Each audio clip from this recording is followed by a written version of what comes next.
નમસ્તે મિત્રો, જય શ્રી કૃષ્ણ, જય માતાજી. રશ્મિ પરમાર નામની ચેનલમાં આપ સૌનું હાર્દિક સ્વાગત છે. મિત્રો, તો આજે અમારે સાંજની રસોઈની અંદર પાઉંભાજી બનવાની છે.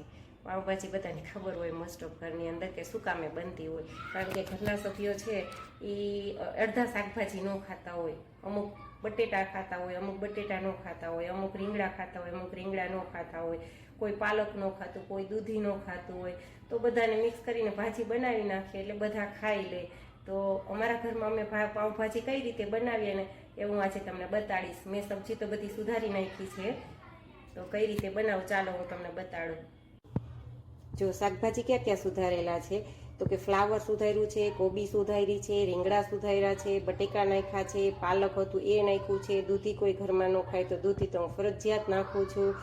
ત્યાર પછી એની અંદર હું થોડાક બીટના કટકા પણ નાખું એટલે પાઉંભાજીનો કલર છે એકદમ સરસ મજાનો પકડાય. બાફવા ટાઈમે હું નાખું છું. અમારે શાકભાજી હજી એક વખત ધોયું છે, એક વખત ધોઈને પછી હું કુકરમાં બાફવા નાખી.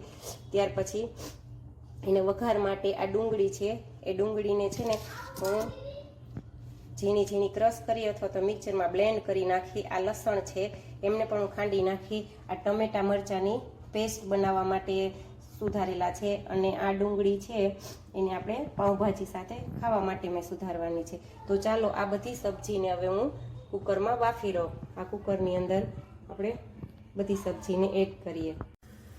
તો જો આપણે કુકરની અંદર છે બધી સબ્જી નાખી દીધી છે. હવે એમની અંદર છે ને થોડીક આપણે હળદર છે એ એડ કરશું, 1 ચમચી જેટલી, અને ત્યાર પછી 1 ચમચી જેટલું નમક એડ કરશું, એટલે બધું સબ્જી છે ને સરસ મજાનું બફાઈ જાય. અને એમાં થોડુંક મીઠાનું, તો જો આ બધી સબ્જી હતી આપણે ધોઈ અને કુકરની અંદર છે એ નાખી દીધી છે. એમાં થોડુંક નમક નાખ્યું છે અને થોડીક હળદર નાખી છે, એટલે સબ્જી ફટાફટ બફાઈ છે. અને એમાં થોડુંક આપણે હજી લીંબુ પણ ઉમેરી દેશું, એટલે બધા સબ્જી છે એનો સ્વાદ છે એ સરખો જળવાઈ રહે. નહીતર છે ને જો આપણે એમનેમ સબ્જી શાકભાજી બધા બાફીએ ને તો છે ને કળછાટ જેવો સ્વાદ આવે. એટલે આપણે એમાં થોડુંક છે ને લીંબુ એડ કરી દેવાનું, એટલે સરસ મજાનો એનો સ્વાદ આવે. હા, કુકરનું ઢાંકણું બંધ કરી દઉં છું અને 4 સીટી મારી લઉં છું. તો જો આપણી કુકરમાં છે એ 4 સીટી વાગી ગઈ છે અને મેં ખોલીને જોઈ લીધું છે. આપણી બધા શાકભાજી છે સરસ મજાના બફાઈ ગયા છે. હવે એને આવી રીતના ચમચે છે એ તમે ગ્રેવી જેવું કરી નાખો, અથવા તો છે ને એક મિક્સરના 2 આટા મારી દો ને તોય તમારું સરસ મજાનું શાકભાજી છે એ ગ્રેવી જેવું થઈ જાય. મારે પાણી થોડુંક વધી ગયું હતું તો મારો ગેસ આજે ખરાબ થઈ ગયો છે મિત્રો. પાણી ઓછું જ નાખવાનું, પાણી મેં ઓછું જ નાખ્યું હતું, પણ મારે શાકભાજી છે ને એ વધારે થઈ ગયા હતા અને કુકર નાનું હતું એટલે. તો ચાલો હવે આ ભાજીનો આપણે છે ને વઘાર કરી લઈએ. ચાલો હવે આપણે તેલ મૂકી દીધું છે અને ભાજીનો આપણે છે ને એ વઘાર કરી લઈએ. ચલો, તો હવે આપણું તેલ થઈ ગયું છે. ઘણા વઘાર માટે છે ને બટરનો પણ ઉપયોગ કરે. બટર જેના ઘરમાં ખાતા હોય એ બટરનો પણ ઉપયોગ કરી શકે. અમે બટર ઓછું ખાઈએ એટલે અમે તેલનો ઉપયોગ કરીએ છીએ. તો તેલ આવી ગયું છે, તો એની અંદર સૌપ્રથમ આપણે 2 મરચાં અને 4-5 લવિંગ નાખશું. ત્યાર પછી છે એ ડુંગળી અને લસણની આપણે પેસ્ટ તૈયાર કરી છે તે નાખશું, અને અહીંયા મરચાં અને ટમેટાની પેસ્ટ કરી છે તે આપણે નાખશું. ચલો, મરચાં અને લવિંગ છે એ તળાઈ ગયા છે. હવે આપણે ગેસની ફ્લો થોડીક ધીમી કરી દઈશું, અને ત્યાર પછી આપણે જે ડુંગળી અને લસણની પેસ્ટ બનાવેલી હતી એ છે એમાં એડ કરશું.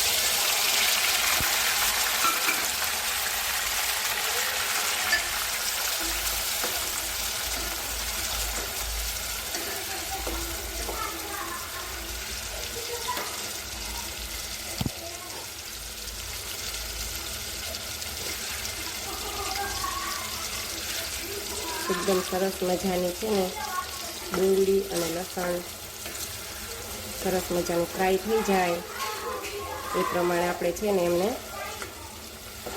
તેલની અંદર શેકવાનું.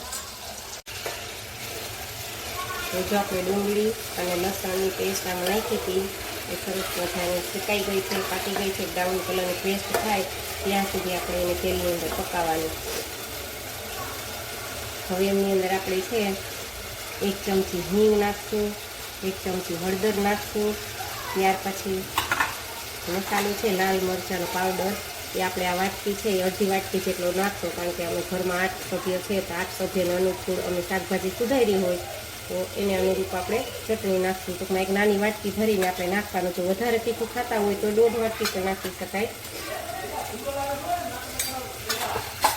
અડધી વાટકી જેટલો નાખ્યો છે. ત્યાર પછી એને પાકવા દેવાનો. મસાલા એકદમ સરસ મજાના પાકી જાય ત્યાં સુધી આપણે એને પકાવવાના. હવે મસાલા પાકી ગયા છે. હવે એની અંદર પાછી આપણે ટમેટા અને મરચાંની પેસ્ટ છે એ નાખીશું. હવે ટમેટા અને મરચાંની પેસ્ટ નાખી અને એને મસાલા સાથે પાકવા દેવાની. જો કેવો સરસ મજાનો કલર આવ્યો છે. આવી રીતના વઘારી દઈએ ને બધા સબ્જી નાખીને, એટલે બધા હોતે હોતે ખાઈ લે.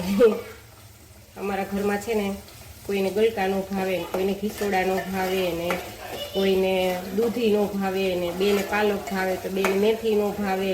એટલે આવી રીતના થોડાક દિવસ થાય ને એટલે બધા શાકભાજી મિક્સ કરીને ભાજી જેવું બનાવી નાખવાનું.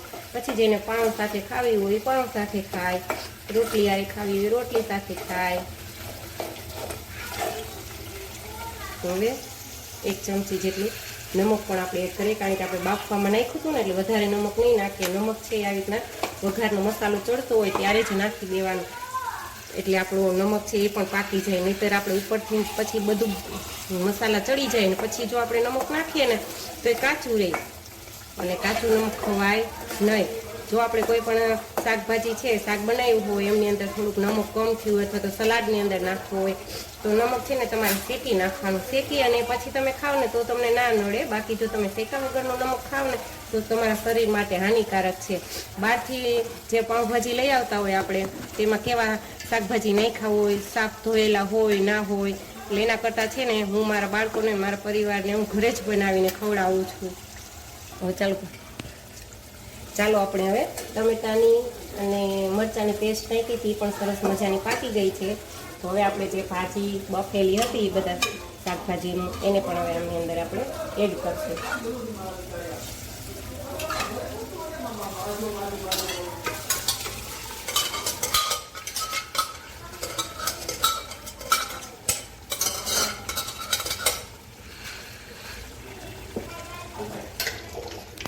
જો આપણી ભાજી નાખેલી હતી એ હવે સરસ મજાની પાકી ગઈ છે. હવે એમની અંદર આપણે થોડુંક છે ને ધાણા જીરું એડ કરશું પાછું, એટલે સરસ મજાનો ટેસ્ટ આવે. જો આપણા આગળ કોઈ પણ પ્રકારના ગરમ મસાલા હોય, પાઉંભાજીનો મસાલો હોય તો એ નાખવાનો, અથવા તો ગરમ મસાલો હોય તો હાલે. મારા આગળ થોડો ગરમ મસાલો પડ્યો છે તો એડ કરું, ન નાખો તો પણ ચાલે. આપણે જે રીતે ખાતા હોય ને એ રીતે ટેસ્ટ અનુકૂળ નાખવાનો. પછી એની અંદર એક આપણે લીંબુ એડ કરશું. કોઈ લીંબુ ન ખાતો હોય, ઘરમાં વડીલો રહેતા હોય તો એ લીંબુ ન ખાતા હોય તો આપણે પાછળથી પણ એડ કરી શકીએ. અમારા ઘરમાં બધા લીંબુ ખાય છે એટલે એવું થોડુંક ઉતારવાનો સમય થાય, બધું પાકી જાય એમાં લીંબુનું બી વયું ગયું ત્યારે નાખું છું.